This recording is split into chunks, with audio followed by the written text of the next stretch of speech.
Go ahead, Tris. So I was born and raised in the city of Birmingham, and in the 80s, we took to the streets to fight neo-Nazis and skinheads. And when I say fight, I mean literally would fight with bottles, bats, fists, get beaten up and beat up. But the purpose was to get these fascists, racists out of our streets, to keep them away from us. We'd go home sometimes, and I remember coming back once, battered. Skinheads had caught me. They kicked me in my face repeatedly with steel-toe cap boots. My blood was pouring into my mouth. I was choking on my own vomit, and the last words I thought I was going to say was La ilaha illallah Muhammadur Rasulullah, and I screamed them out with spurting blood. I went home. My dad took me to the accident hospital. He saw the state of me. But in the accident hospital, there were 5 skinheads, all with broken noses, broken legs, broken arms, and God knows what. And in the midst of the fight, we'd managed to hurt them more than they'd hurt us. Our parents at that generation, they were hardworking.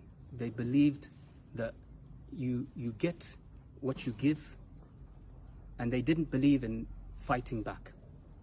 But we were born and raised here, and this was our home just as much as it was of the skinheads. When he tells me to go back home, I'm going back home to Spark Hill. And no matter how much he tells me to get out of the country. So when we stood toe to toe with these fascists and racists and neo-Nazis, there was either you stay here or you push us out. And we pushed them out. And they're no longer around. Fast forward from that time till now, it used to be just about being brown. Our gang included even Irish guys, because they were targeted. Muslims and Hindus and Sikhs and black people all together. But now in this new world we exist in, it's the targeting of Muslims.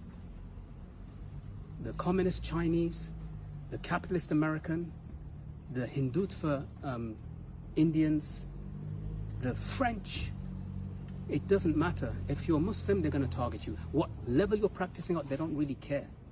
They don't really care whether you've got a beard or a hijab or a scarf, or they don't really care about that. If you say, Ashhadu an la ilaha illallah Muhammadur Rasulullah, you're a target. And there's been a normalization of Islamophobia. So there's one thing I tell you, brothers, you know, I spent 3 years in Guantanamo, 2 of those years in pure solitary confinement. I saw 2 prisoners beaten, tortured to death, with their hands tied to the top of the cage, to death, being kicked and punched to death by American soldiers.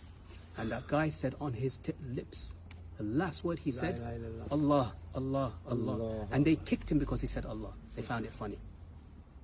His autopsy report and the entirety of his life is featured in an Oscar-winning documentary called Taxi to the Dark Side. What? Because he was a taxi driver. Taxi to the Dark Side. Do a search for it. Taxi to the Dark Side. I'm an eyewitness to that. After all of that, 3 years without charge, no trial, no court, no prosecutor, no defense, nothing. Just a cell that measured 8 foot by 6 foot. No window, no communication, no phone calls, no TV, no letters. Yeah, were you like chucking things in the river? There was no river. There's a road for letter or something. There's nothing. You're in a cell. You're in a cage. You can't come out the cage. So what did Allah subhanahu wa ta'ala allow us to do in the midst of that? Learn the Quran. Reflect on its verses. Internalize them. Learn whatever you can from the small amount of books they give you. Write letters, write your thoughts. Prepare yourself for the outside world. And there's one thing I want to tell you guys, right? So you're facing off people who hate Muslims on the streets, mostly because they're ignorant. If you were to sit them down one-on-one, you'd easily break down the hatred. Easy. Because we did it with the American soldiers.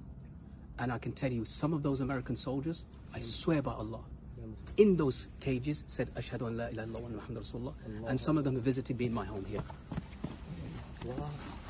So don't let your enemy and your abuser and your tormentor and your jailer become your teacher. What do I mean by this? This terminology says, you know, our enemy is not our teacher, comes from a famous mujahid. His name is Omar al-Mukhtar. He fought against the Italian fascists. 1923. Fascists, 1916. yeah. In the desert. He was 70 years old. Yeah, sick. When the Muslims captured Italian prisoners and they wanted to torture them, he said, our enemy is not our teacher. Yeah. Our teacher is who? Rasulullah sallallahu alaihi wasallam. For 20 years we are And if fought. he had been that For way, 20 years we are if fighting. Rasulullah sallallahu alaihi wasallam had been that way, we wouldn't be Muslims today. Because the message of Islam couldn't have been spread by force. He forgave those who tried to, like Al-Wahshi and Hind and Abu Sufyan, he forgave them. And Islam, and they became leaders of Islam. They're the ones that chained themselves at the end, innit? Yeah. The Muqtaz, Yes, they chained yeah. themselves at the end. Yeah. So that no one runs away. So this, brothers, when you think about this, if you come across these guys, you come across these people, if they're going to fight you, fight them. Stand firm. Don't back off. You have the right to self-defense in law and in Islam, in every law. You have the right to defend yourself proportionately. Doesn't mean like if he hits you, you stick a knife in him. No. If he hits you, you hit him back, knock him down. Self-defense. But when you're able to speak to that person, show him that you're dignified, show him that you're a person of honor, show him that you're a person of faith, of Islam. Alhamdulillah. And that will, my brothers, allow, this is what Allah says in the Quran, idfa billati hiya ahsan. Respond with, hit back with that which is better. فَإِذَا الَّذِي بَيْنَكَ وَبَيْنَهُ عَدَاوَةٌ.